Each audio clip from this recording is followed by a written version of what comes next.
যদি কেউ সালাহ আদায় না করে তাহলে তার অনেক বিপদ হতে পারে।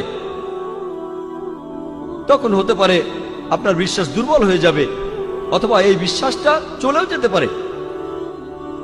কারণ মানুষ আসলে মনে করে পৃথিবীতে তার যে সম্পদ আর সম্মান আছে এর কারণ হলো পৃথিবীর সব বস্তুগত জিনিস। এভাবে সে আল্লাহ সুবহানাহু ওয়া তাআলার কাছ থেকে দূরে সরে যায়। এই নিয়ম শৃঙ্খলার অভাবেই সে আল্লাহ সুবহানাহু ওয়া তাআলা থেকে দূরে সরে যায়। পৃথিবীর বিভিন্ন জিনিসের মোহ থাকলে, বস্তুগত জিনিসের, তাহলে সম্ভাবনা থাকে যে সে অন্যায় কাজ করবে। এভাবে সে সিরাতাল মুস্তাকিম থেকে দূরে সরে যাবে, সরল পথ থেকে। মনের ভেতরে তখন শান্তিও থাকবে না। আপনার কাছে যে পরিমাণ সম্পত্তি থাকুক না কেন, এই সম্পদ আপনাকে শান্তি দিতে পারবে না। আর মানুষজন যে কারণে সালাহ আদায় করে না সেটা হলো তাদের জ্ঞানের অভাব। পবিত্র কোরআন বলছে, সূরা ইমরানের 185 নম্বর আয়াতে উল্লেখ করা হয়েছে, কুল্লু নাফসিন যায়কাতুল মাউত, প্রত্যেক জীবকে মৃত্যু স্বাদ গ্রহণ করতে হবে এবং কিয়ামতের দিন তোমাদেরকে তোমাদের কর্মফল পূর্ণ মাত্রায় দেওয়া হবে এবং যাকে দোজখের আগুন থেকে দূরে রাখা হবে আর যাকে জান্নাতে দাখিল করা হবে সেই হবে এই দুনিয়ার উদ্দেশ্য পূরণে সফলকাম।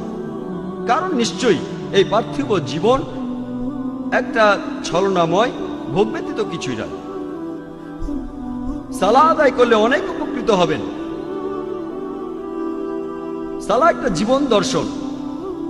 সালাহ আপনার আত্মিক অবস্থানকে উন্নত করবে, পাশাপাশি শারীরিকভাবে উপকৃত হবেন।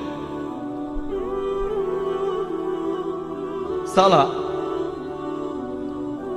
আপনার বিশ্বাসকে বাড়িয়ে দেয়, আপনার বিশ্বাসকে শক্তিশালী করে। পবিত্র কোরআনে সূরা আনফালের 2 নম্বর আয়াতে উল্লেখ করা হয়েছে যে সত্যিকারের বিশ্বাসী তারাই যাদের হৃদয় কম্পিত হয় যখন আল্লাহকে স্মরণ করা হয় আর যখন আল্লাহর আয়াত পাঠ করা হয়। এটা তাদের ঈমান বৃদ্ধি করে এবং তারা তাদের প্রতিপালকের উপরে নির্ভর করে। পবিত্র কোরআন বলছে, সূরা ফাতিহার 5 থেকে 7 নম্বর আয়াতে উল্লেখ করা হয়েছে, ইয়াকা না'বুদু ওয়া ইয়াকা নাস্তাঈন, আমরা তোমারই ইবাদত করি, তোমারই সাহায্য প্রার্থনা করি। ইহদিনাস সিরাতাল মুস্তাকিম সিরাতাল লাযিনা আন'আমতা আলাইহিম গায়রিল মাগদুবি আলাইহিম ওয়ালাদ-দাল্লিন, আমাদের সরল পথ দেখাও, তাদের পথ যাদের তুমি অনুগ্রহ দান করেছো, তাদের পথ নয় যারা ক্রোধ নিপতিত, যারা পথভ্রষ্ট। এতে আপনার জীবনের শৃঙ্খলা বাড়বে। সত্যিকারের মুসলিম সে তার দিন শুরু করে ফজরের সালাহ আদায় করার মাধ্যমে। একজন সত্যিকারের মুসলিম দিনের মাঝখানে সালাহ আদায় করে আর সে তার দিন শেষ করে এশার সালাহ দিয়ে ঘুমাতে যাওয়ার আগে।